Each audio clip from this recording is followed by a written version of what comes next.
Dragons are one of the most interesting creatures in the Elder Scrolls universe, but there are still many mysteries surrounding them, from their creation to their role in Mundus and the nature of the Thu'um. There are many legends and theories about them, but which ones are true and which ones are false?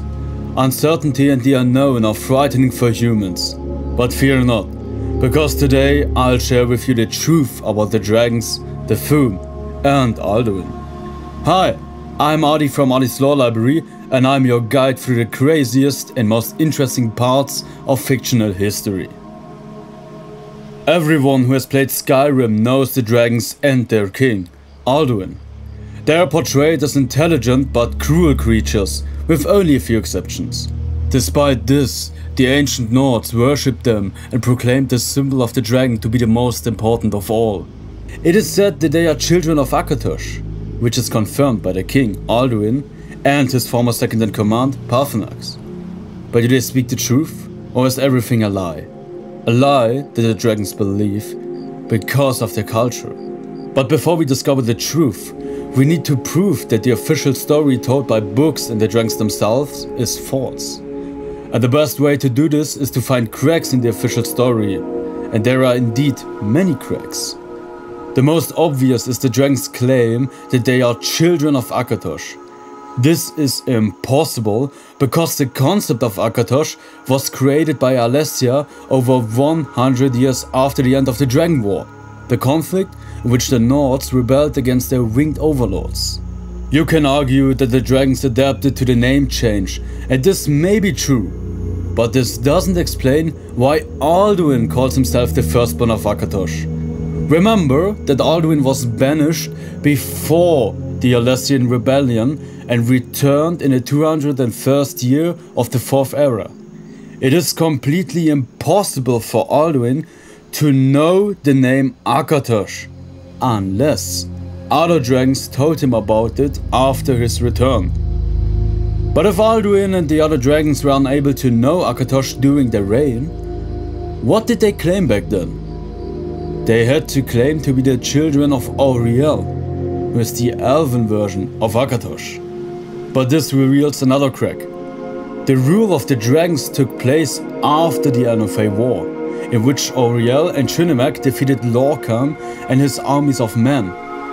The Nords hated the elves for killing the god of mankind, Lorcan, who is also known as Shezar and Shor. Now think about it. Why would the ancient Nords worship a bunch of creatures that claim to be the children of their greatest enemy, Auri-El? It doesn't make sense. Another important fact to mention is that the chief of the modern Nordic pantheon is Shor. But in the ancient Nordic pantheon, this position was held by the symbol of the dragon. Most modern historians, however, both Imperial and Nordic, connect Shor with the symbol of the fox, and not with the symbol of the dragon. It is possible that the Nords changed their pantheon after the Dragon War and made Shor the fox the chief of their pantheon. But why Shor? Because he was considered the being responsible for creation? If that's the reason, why was the dragon made the chief of their ancient pantheon in the first place? An interesting question. Another important fact we have to consider is Skuldafn. This ancient temple was built during the reign of Alduin, which means that Shor was still worshipped by the Nords during Alduin's rule. Also important to know is that Skuldafn contained a portal to Sovngarde from the beginning. As you may know, Sovngarde is the Nordic afterlife and very important in Nordic mythology. But why was the dragon the head of their ancient pantheon when their souls went to the realm of the fox? And who opened the portal anyway? The Nords? Unlikely. If the ancient Nords had the ability to open a portal to Sovngarde by themselves, they wouldn't have done it at a place they can't reach. The truth is that the portal was actually created by Alduin. If Alduin was able to destroy the whole world, why would he be unable to open a portal to Sovngarde? But why would he do such a thing? This question will be answered later in the video. The last crack I want to discuss is the concept of might makes right in dragon culture. Even if everything about their history is objectively false, they would still claim that their point of view is correct because this version is backed by Alduin, who is the strongest among them. He is the strongest, therefore he speaks the absolute truth in their philosophy, even if everything he says is a lie. You can compare it to George Orwell's 1984. War is obviously the opposite of peace. But because the government is the most powerful organization in human history and the people's belief that the government tells the truth, the elites can proclaim that war is peace and peace is war, and everyone believes it. This mistake comes from your circular reasoning. The people believe in the government because the mainstream media in Orwell's 1984 backs the regime and is considered reliable. But the mainstream is only considered reliable because the government is powerful enough to destroy or discredit the competition. And the only reason why the government is powerful enough to destroy the competition with impunity is the belief in the government. And this circular reasoning is rooted in the belief that knowledge is power. This belief is true, but it doesn't mean that the strong will tell you the truth. Mankind makes the mistake of believing that the powerful will always speak truth, but this isn't the case. The dragons make the same mistake, and it will be interesting to see what led them to make it. But that's something I'll discuss in a later video. Let's summarize the cracks we have discovered. There are 3 main reasons why the official story can't be true. First, the Nords would never worship beings that claim to be the children of their archenemy. Second, it's uncharacteristic for the ancient Nords to replace Shor with another deity, especially a deity that wants to destroy Shor's creation. Third, the concept of might makes right in their culture makes the dragons as storytellers unreliable. But if the official story is not true, what is the truth? Truth can be a relative concept in the Elder Scrolls universe, but the ultimate truth can be found through consistency. If we are able to give answers to all questions asked that do not contradict other reliable sources, we can extract the truth. Let's begin with the first 2 questions. Why did the ancient Nords worship the children of their enemy? And why did they replace Shor the fox as the head of their pantheon with the symbol of the dragon? The answer to both of these questions is rather simple. The dragons aren't related to Auri-El at all. Only Alduin is. But because of Alduin's position as the strongest among them and the concept of might makes right in their culture, they claim a connection to Auri-El. However, if you search through the lore, you realize that there is nothing that supports this claim. The only stories that support it are the ones told by themselves. But as I clarified earlier, their tales are unreliable. The dragons are connected to a deity, but it is not Auri-El, and they are only partially related to the modern Akatosh. The relation to Akatosh comes through Shor, however. In case you didn't know it, Alicia created the concept of Akatosh as a mix between Auri-El and Shor because she needed to create a pantheon that would be accepted by her Nord allies and her subjects who worship the elven gods. You may argue that Shor was included into the pantheon of the 8 divines as Shezar, but Shezar is considered a dead god and is not worshipped. The Nords would have never converted to the 8 divines if Shor was not actively worshipped as the chief of their pantheon. But the concept of Akatosh and its creation is another rabbit hole, which we will cover in another video. For this video, it's only important to know that the dragons are related to Akatosh through Shor and not through Auri-El. The opposite is only true for Alduin. That's why the symbol of the dragon is the most important in the ancient Nordic pantheon. The dragon represents Shor and not Alduin. I know it is a bold claim. And why should my claim be true? It is true due to the nature of the Thu'um. If you translate the word Thu'um into the Tamrielic language, you get the word voice. And this is no accident. Unlike magic, the power of the Thu'um is not connected to Magnus nor Ephirius. It is connected to the fundamental power behind Mundus: vibration. That's the reason why the power of the Thu'um is unleashed through shards, and why using shards does not touch your magical reserves. The Thu'um is able to manipulate the fabric of the universe through vibration and is similar in concept to tonal architecture, the magic once used by the drummer. Coincidentally, there's one god who is related to vibration, Lorcan, who is sometimes called the Doom Drum, and whose heart is essentially the beat of the entire mortal realm. This heart is the heart of the world, for one was made to satisfy the other. Auri-El is not connected to vibration at all, and he can't be. Vibration is a product of chaos. Every tone, every vibration is defined by change. Look and listen to this kick drum, for example. It creates a sound. Why? Because the line isn't linear. It's basically a vibration that hits our eardrums and is transformed into something we can hear. Now let's drag the same sample beneath our first kick drum and reverse its polarity. Do you hear something? No?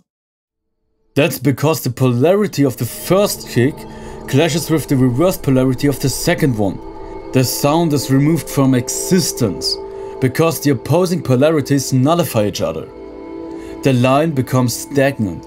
It never changes. And that's essentially what Anu represents as perfect order. Perfect order is a world without any change, and Auri-El is an Anuic spirit. Lorcan, on the other hand, is a Paramaic spirit, a chaotic spirit. What I want to say is, Lorcan is the father of the dragons and was originally represented by the symbol of the dragon. It was Auri-El who was represented by the fox.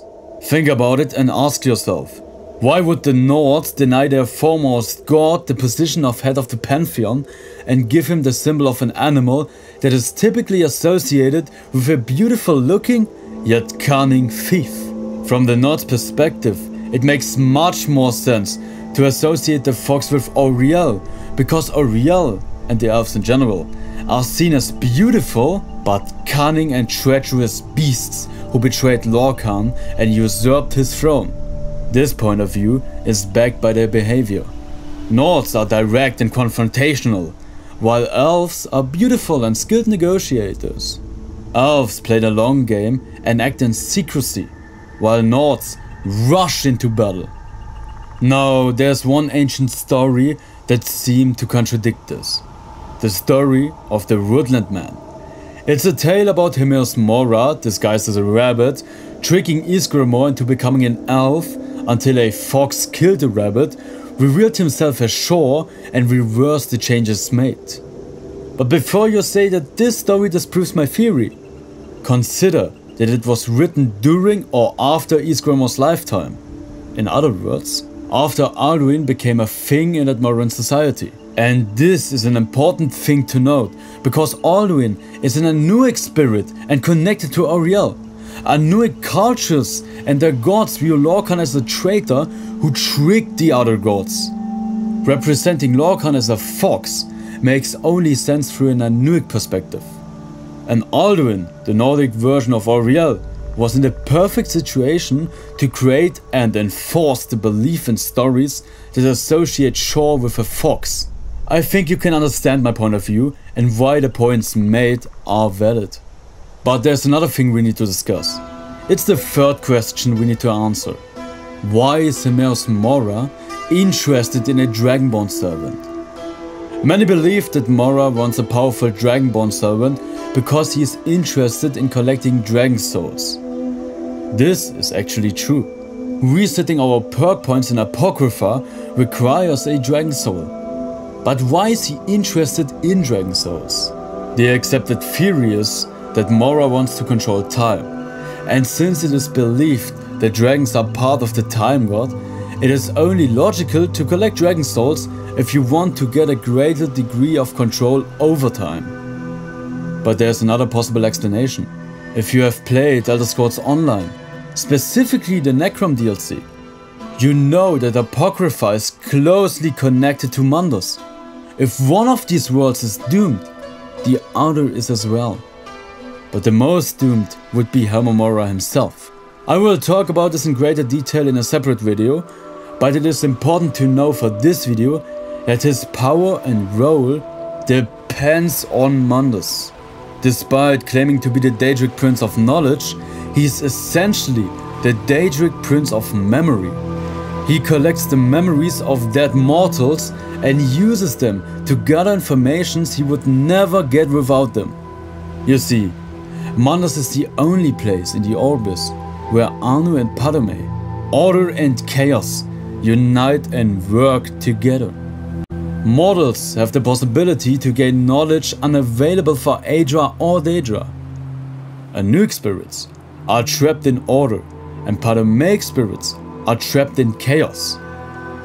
Mortals are partially free from these cages and are able to choose their own path. A path of order and chaos. A path that is impossible for gods to walk. Mora knows this, and he uses the memories of mortals to outplay the system and understand what he is not supposed to understand. Every dragon soul contains a part of the dragon's memory, and this is what Mora wants. He wants their memories, and he desires to understand their unique relationship with Mundus.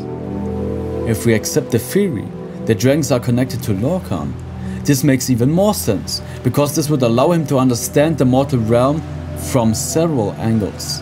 He would be able to walk the path of a mortal and achieve Kim without the downsides of mortality. This could also be the explanation why he knows about the Godhead. His black books are supposedly written by mortals, and one of these books, called Waking Dreams, talks about the Godhead. Why would he collect such books if he had the knowledge about the Godhead from the beginning? Now, in case you don't know what I'm talking about, Kim is the understanding that the Orbis is nothing but a part of a dream. The dreamer is called the Godhead, and he is the ultimate power in the Orbis. By achieving this knowledge, you can achieve godhood. You need to understand and accept that you are not real and part of a dream, but at the same time, you have to believe that you are real. Kim requires one to look at the Orbis from several strange and contradicting angles and walk the path between order and chaos. Something Mora could achieve by collecting the memories of everyone connected to Mundus. The only place where Kim is achievable. Some might say that he could have just collected the memories from those who already achieved Kim. But remember that these beings can't die, and Mora is unable to collect the memories of a living being without their consent. Just look at his interactions with the skull. If dragons are connected to shore, they are connected to Mundus, and therefore their memories and knowledge are invaluable for Mora. But the only being who is able to permanently kill a dragon is a Dragonborn. A Dragonborn servant would allow him to collect all these memories and knowledge that he is unable to collect otherwise. Now, thanks for indulging me, but let's return to the dragons. It is no coincidence that the Ouroboros is represented by a dragon or a snake, both in the Elder Scrolls universe and in our real world. Religions that see mortality as a prison use a snake. Religions that are fond of mortality use a dragon. Ask yourself why the Christians, for example, who view the creation of the mortal realm as the result of a sin, use a snake. Coincidentally, it was also a snake that tricked the humans to commit said sin in the Bible.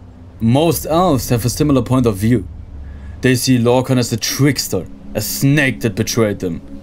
The difference between Christianity and the Anuk beliefs in the Elder Scrolls is that the Anuk cultures view others responsible for their prison, while Christians believe that they are born as sinners that have to free themselves from the sin committed.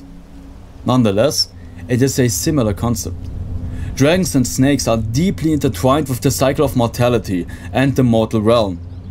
Auri-El is anything but connected to mortality. Auri-El created time, which may look like a convenient explanation for his connection with dragons and the Ouroboros.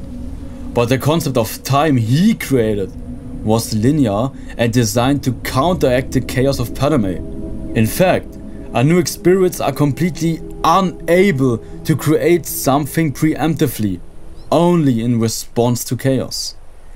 The cycle of time wasn't a thing before the mortal realm existed. It is a reaction to the creation of the world. Alduin is supposed to destroy the world and return it to an Anuic state until chaos rules the mortal realm once again. That's why Auri-El is not connected to the Ouroboros. He doesn't want to restart the cycle. He wants to end the cycle by transforming Mundus into perfect Anuic order. In fact, you can compare the cycle of Mundus with the Grey March in the Shivering Isles. Jigalaf wants to end his own cycle, but he is unable to. Yet he still tries it every time. The cycle only ended with Sheogorath's victory. Same thing with Auri-El. Lorcan has to win for the cycle to end, but Auri-El refuses to accept it. But there are many other arguments that can be made. Consider, for example, that Akatosh is the most powerful of the Aedra, while Lorcan is the weakest. Both of them were initially at a similar strength, but this changed. Akatosh is now far stronger than Shor. But why? If Akatosh created the dragons, which are essentially flying demigods, Akatosh should be inferior because energy is not infinite. It only appears infinite because of the cycle of energy. And if dragons are really part of the time god, why is there no example of a dragonborn manipulating time on a large scale? The only dragonborn who did such a thing was Tiber Septim. However, he used Kim to achieve that, not his dragon soul. But now let's continue our explanation of Alduin and his role in Mundus and answer our fourth question. What was Alduin's purpose? As I said previously, his role was to return Mundus to an Anuic state by eating the world. But this was not his only purpose. He changed Nordic lore forever by forcing his version of truth onto the dragons and Nords through the concept of might makes right. Auri-El sent Alduin, who was just another part of the time god, to end the mortal realm in the late Malefic era. However, he found another possible goal. Instead of destroying the world, he could dominate it and spread anti-Shor propaganda by usurping the dragon symbol of the Nords and forcing Shor to be associated with a fox, aka a cunning thief. But obviously, he couldn't force the Nords to instantly view Shor as a bad guy. That's where stories like that of the Woodland Man come into play. Instead of directly antagonizing Shor, he made sure that his enemy was symbolized by the fox and hoped that the Nords would one day think about the negative aspects of the fox and come to the conclusion that Shor was a liar. But Alduin was also aware that Shor could one day return with an army of Nord heroes living in Sovngarde. That's why the portal to Sovngarde was created in a location that could not be reached by the Nords of that era. It allowed the World Eater to travel into the realm of Shor and devour the souls of the Nordic heroes and deny Shor his powerful army. Ask yourself why you have never met an Admoran Nord in Sovngarde. If Alduin was just interested in soul energy, why didn't he travel to the far shores, for example? Because he didn't care about the Red Guards. The Red Guards view Lorcan, or Sep as they call him, as a somewhat evil entity. Their pantheon is Anuic, and there is no need for manipulating them. Same thing with every other race, with the exception of the Dunmer and the Argonians. However, it is unlikely that the Dunmer would have worshipped the dragons and Alduin like the Nords did. Manipulating the Dunmer would have been hard at best and impossible at worst. It's a similar story with the Argonians. This plan failed, obviously, but Alduin's manipulation of the ancient Nordic pantheon was never undone. Luckily, Alduin was undone, and he'll never return without Shor's consent. Yep, you heard right. I believe that Alduin's soul was absorbed by Lorkhan. He died in Sovngarde after all, and it's unlikely that Lorkhan would allow Alduin's soul to return to his archenemy. Remember that the current Kalpa was supposed to end thousands of years ago. If Alduin's soul would have been absorbed by Auri-El, the Black Dragon would immediately return after he regained his power.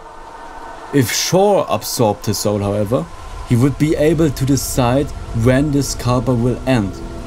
Shor would be able to strike at the right moment, ensuring his victory. And with that, we are at the end of this video. Let's summarize everything we have discussed and make our conclusion. First, the official history is filled with flaws, and it is much more likely that the story you have been told is false, because there are too many contradictions and the dragons as source are unreliable. Second, it's unreasonable to assume that the Nords would have ever replaced Shor as their hand of the pantheon.